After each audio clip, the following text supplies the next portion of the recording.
Para comenzar, conversaremos sobre aspectos generales de la infección por COVID y algunos aspectos epidemiológicos. ¿Qué es el nuevo coronavirus? Este proviene de una gran familia de virus donde los cuadros van desde un resfriado común a un incluso distrés respiratorio. Virus antecesores que también han generado importancia en relación a ser virus emergentes son el SARS y el MERS. Este nuevo coronavirus es una nueva cepa que no se había detectado antes en seres humanos, por lo cual, ¿no es cierto?, no se contaba con la inmunidad frente al virus. La historia es reciente. Esto comienza el 31 de diciembre, donde desde Wuhan se empiezan a reportar casos de una neumonía desconocida y esta comienza a ser estudiada hasta que el virus se aísla el 7 de enero de este año. El 30 de enero ya la OMS declara que esto es una emergencia de salud pública de importancia internacional y el 11 de marzo esto pasa a ser declarado como pandemia. Algunos datos epidemiológicos que sabemos del COVID-19, esto todo desde un estudio desde China, que la edad promedio en este estudio fue de 51 años, ¿ya? Y que un 80% de ellos tenía entre 30 y 69 años. Es poco frecuente en niños se da como un síndrome de Kawasaki, similar a un Kawasaki, ¿no es cierto? Y es poco frecuente cuando ocurren cuadros graves en niños. Los síntomas principales son fiebre, tos seca y dificultad respiratoria, ¿ya? A continuación, cuando empecemos a ver las tipologías de casos, vamos a ver todos los síntomas que se están englobando en las definiciones. El 80% de los casos son moderados, ¿ya? Un 14% de ellos puede requerir ventilación mecánica y un 5% de ellos caer en lo que se denomina falla multiorgánica. Existen factores de riesgo, tales como la edad, a mayor edad, mayor riesgo, y la presencia de enfermedades crónicas como diabetes, hipertensión, enfermedades inmunológicas, entre otras.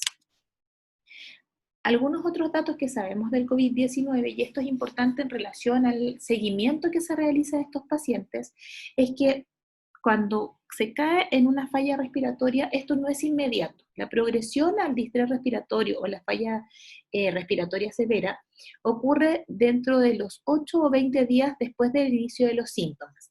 Los cambios en las imágenes, ¿no es cierto?, ocurren desde los 10 días en adelante.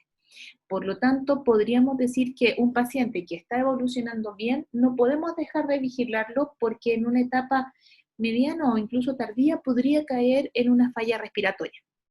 El tiempo de recuperación va a depender de la gravedad del paciente. En los casos moderados, ¿no es cierto?, puede ser hasta 2 semanas y en los casos más graves de 3 a 6 semanas. Ahora conversaremos sobre las nuevas definiciones de contacto estrecho, caso sospechoso, caso probable y caso confirmado. ¿Cuál es el contacto estrecho? Una persona que haya tenido contacto con un caso confirmado y que haya cumplido con estas cuatro, alguna de estas cuatro, ¿no es cierto?, situaciones. Haber mantenido más de 15 minutos contacto cara a cara y a menos de 1 metro y sin mascarilla con esta persona. Haber compartido un espacio cerrado por más de 2 horas, en lugares como oficina, trabajo, colegios, salas de reuniones, etcétera, sin mascarilla. Vivir o pernoctar en el mismo lugar o lugares similares, tales como hostales, internados, instituciones cerradas, hogares de ancianos, etc. O haberse trasladado en algún medio de transporte cerrado a una proximidad menor a 1 metro, ¿no es cierto?, con otra persona y sin mascarilla. ¿Por qué es relevante el tema de la mascarilla y el tema de los espacios cerrados? Sabemos que la mascarilla, ¿no es cierto?, disminuye el riesgo de contagio. Los estudios han demostrado, por supuesto, que las mascarillas certificadas, las que son de carácter quirúrgico, son las que efectivamente disminuyen el riesgo de contagio. Las mascarillas de tela también disminuyen el riesgo de contagio, pero lo que mencionan los estudios es que es mejor utilizar eso a no utilizar nada. Es decir, o sea, el uso de mascarilla permanente es lo que está indicado, y para la población general es el uso de mascarilla de tela, a menos que sean pacientes, ¿no es cierto?, que tengan factores de riesgo. En el caso de esos pacientes, la mascarilla a utilizar tendría que ser una mascarilla certificada de carácter quirúrgico. El tema de los espacios cerrados es relevante, ya porque lo que han dicho los estudios es que efectivamente el virus se transmite, ¿no es cierto?, con mayor frecuencia y mayor riesgo en espacios cerrados versus espacios abiertos. Lo que entendemos como un caso sospechoso es un paciente que presenta un cuadro agudo con al menos 2 de los siguientes síntomas compatibles con COVID, ¿ya? Fiebre, tos, disnea, dolor torácico, odinofagia o dificultad para tragar, mialgias o dolores musculares, calofríos o lo que la gente conoce como tercianas, cefalea, diarrea o pérdida aguda del olfato o del gusto.